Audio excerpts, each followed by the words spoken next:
Today I'm going to be talking about sobriety and my relationship with sobriety and the benefits that I've experienced being sober. So first of all, just to give you a little bit of a background on my relationship with alcohol. In high school, I didn't drink. I was trying to be like a perfect child, to be loved by my parents, and also had a friend group that was not drinking and they were good influences, and we were all just focused on getting good grades, doing well in school, and I was really focused on that because I really wanted to get a scholarship to college so that I could move out of my house. And we were broke, so I needed to get good grades and get scholarships. Also, I was sick a lot in high school. I had horrible migraines a lot. I would throw up a lot. I would pass out on the first day of my period a lot.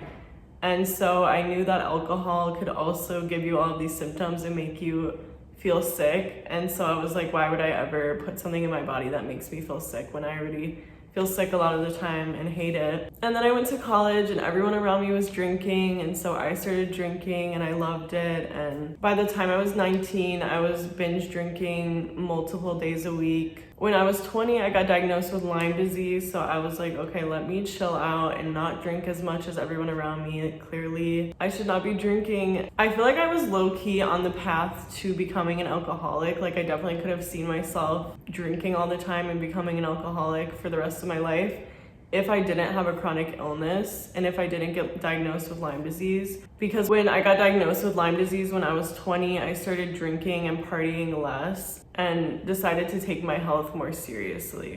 And I feel like a lot of times with spiritual awakenings, we either have a chronic illness or we struggle with addiction, or both, because I feel like they are very similar in a lot of ways. Like, you know, you have a lot of symptoms, ascension symptoms, that can be explained by substances or by a chronic illness. And just the process of healing from addiction or healing from a chronic illness, it just really like ties into spirituality and, you know, like working through these feelings of shame and all these different things. I've always felt like those experiences are similar in a lot of ways, and with a chronic illness, it's hard because you have to really believe that you can heal. And I think with addiction, the harder part is that you probably deal with more shame and you feel more responsible for the things that you're going through. Not saying that you should feel shame at all. I have so much empathy for people with addiction, but I know that that's like a more common experience and would be worse when it comes to addiction. And then with a chronic illness, the challenge is believing that you can heal, believing that it's even a possibility,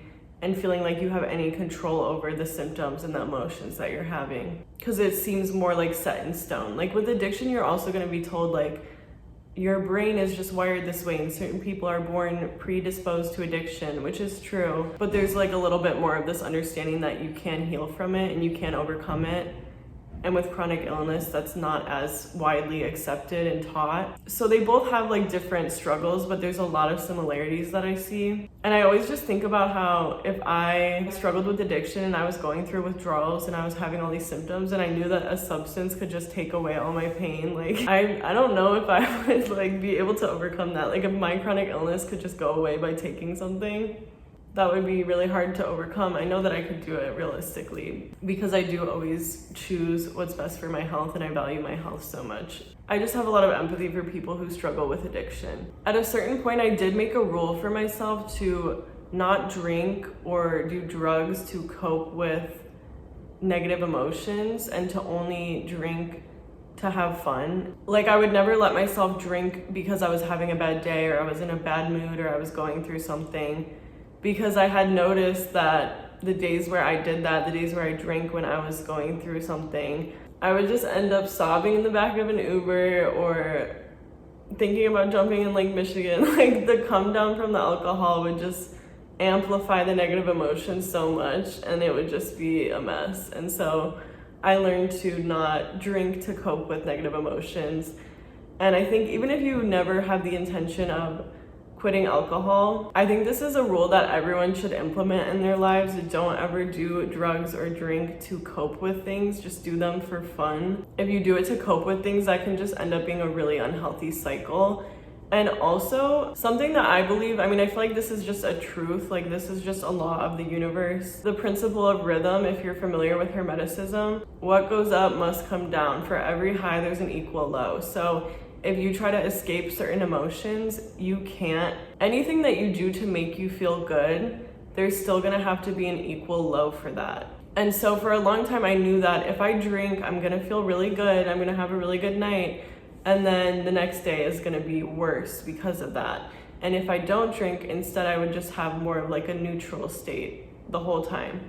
And so I would just recognize anytime that I'm choosing to do something like drinking, just know there is a trade-off, and you're making that agreement to have a better experience for a period of time, and then you're gonna have a worse experience after than you would have if you didn't drink. And I think that's helpful to keep in mind, because you'll probably be less likely to drink often, knowing that there are consequences for it. But yeah, every time that I do something like that, I just know that there is a trade-off, and I keep that in mind when I make decisions about what I want to do. By my mid-20s, I was not drinking that often. I was not going out often because I didn't want to be hungover.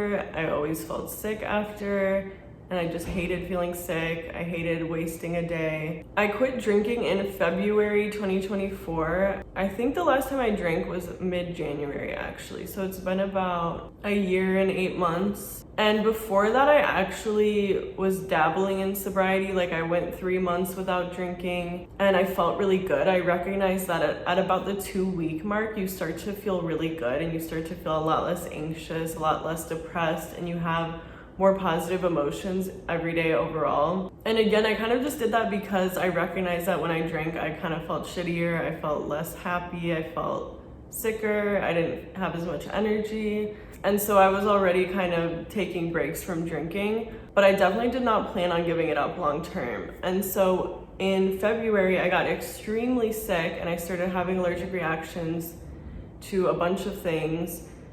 And I was reading about MCAS and thinking that's what I had. And I realized that I'm probably never gonna be able to drink again. I thought I'll never be able to wear makeup again. I'll never be able to do so many things again. I'll never be able to go out to eat again. And I was really grieving all of that, and it was really, really hard. And I was really upset that I wouldn't ever be able to drink again. It was really difficult for me to come to terms with, and I felt like I was grieving so much. I remember I told my ex at the time, he reminded me of this one day. He was like, you said, don't talk about the future because it like stresses me out. Like, anytime you would literally talk about anything from the future, I was like, literally, like, I can't hear about the idea of the future because it like is literally unbearable to me to think about, and it stresses me out. Like, I was just in a really bad headspace and everything was painful and I was grieving everything. And I guess I told him to never bring up the future because, I mean, obviously I didn't tell him like actually never bring up the future, but I said at a point like, this is stressing me out every time we talk about the future. Because in my mind, my future was just like so bleak and nothing was ever gonna make me happy again, and I was never gonna have anything that I wanted, and I'd just be grieving the rest of my life. So yeah, initially giving up alcohol was not an easy thing to come to terms with. Even though I had only drank once in the past 3 months and was happy with that, I didn't actually plan on giving it up forever or imagine doing that. And so I really gave it up out of necessity because I was so sick, even not drinking,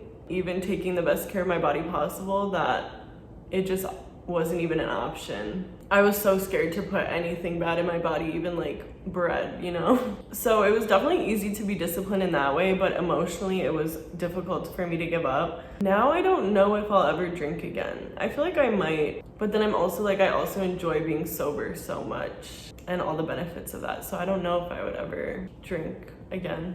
We'll see. But yeah, like I said, at about the 2-week mark of not drinking, I think you'll start to notice that you feel a lot better overall, and you just feel positive emotions more often, and your neurotransmitters kind of balance out, and you're less anxious and you're less depressed. When I quit, I was in such an anxious, depressed time of my life, and then I literally learned how to heal my anxiety and depression. I definitely cannot attribute it all to not drinking because I was doing so many different things at once. But I'm sure that it plays a role because I know that in the past when I would stop drinking, I would be less depressed and less anxious. And there's studies about all of this. This video is not gonna be like about the health benefits of not drinking. Like, obviously when you drink, you're literally poisoning your body. It's really bad for you, and it would be really beneficial to your health for you to quit. This video is going to be more just anecdotal, my experiences with not drinking. If you want to know the science about it, I'm sure there's people who are more qualified to be talking about that, and I'm sure there's better resources for you, and I'll link some below. Another benefit is you have more time to do things, to be productive. You're always going to be the sharpest version of yourself. You're never wasting a day of your life being hungover. You get to use every single day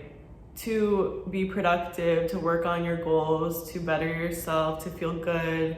And I feel like right now, if I were to go out and drink, I just wouldn't have time to keep up with my goals. My mind wouldn't be as sharp. I probably wouldn't be able to come up with as many ideas and articulate them as well if I was drinking all the time, or if I was even drinking once a week. So if drinking is something that you do now regularly, weekly, monthly, getting rid of it is going to give you a lot more time to work on the things that you want to work on and to be the best version of yourself all the time, and to feel so much better in your body and have the energy to do those things and have the mental capacity to do those things. I think in general you'll be less emotional and have less mood swings. I believe that they can't even technically diagnose people with like bipolar disorder or depression if they're drinking or using substances often, even though using substances is one of the traits of bipolar disorder and is commonly co-occurring with bipolar disorder.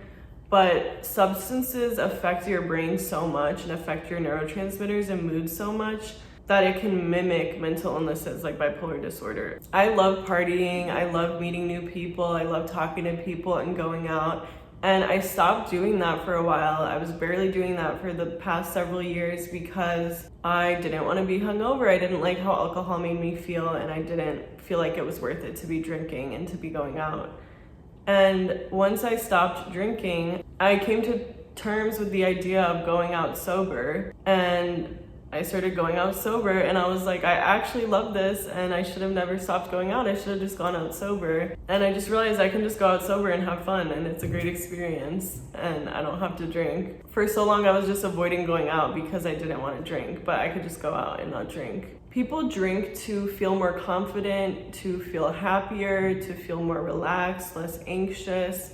And so I learned to create all of these things within myself sober. I healed my anxiety, I healed my depression, I feel relaxed, I don't feel anxious, I feel way more confident, way more secure in myself. And now when I go out, I feel better and more comfortable in my own skin than I ever did back when I was drinking all of the time. So really, if you're giving up alcohol, you just have to learn to give to yourself what it is that alcohol was giving you. And you can absolutely do that. I have a bunch of workbooks I want to make to help people with these things. The more that you support my videos, leave comments, like them, it helps me have the time to work on those things. So I really appreciate when you guys support me. But yeah, I just learned to give myself all of the things that alcohol used to give me. It's such a beautiful thing because now I get to live my whole life with this level of confidence, this level of peace, feeling relaxed, feeling comfortable. And I feel more comfortable going to bars and clubs than I ever did, even when I was drunk at them. And it's just so fun to like be present in your life and to really experience everything fully and to remember everything and to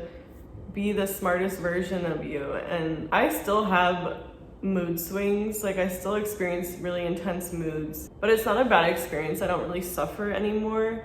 And I feel like that was a necessary part of me, like releasing my anxiety and purging all these old emotions as a part of the spiritual awakening process. But 99% of the time, I'm like extremely happy, extremely at peace, extremely relaxed, and it's really amazing. I highly recommend trying sobriety, maybe even just try it for 2 weeks and see how you feel. You know, drinking causes inflammation, it causes anxiety, it causes all of these issues, and you are gonna feel so much better mentally and physically when you quit it. And you'll have so much more time and energy to do the things that you want to be doing. And money. Drinking is very expensive. Like, I actually save so much money by not drinking. So yeah, if you can find a way to feel more confident, develop confidence in yourself, feel more at peace and relaxed, then it's going to be a lot easier to be sober in every situation. Thanks so much for watching.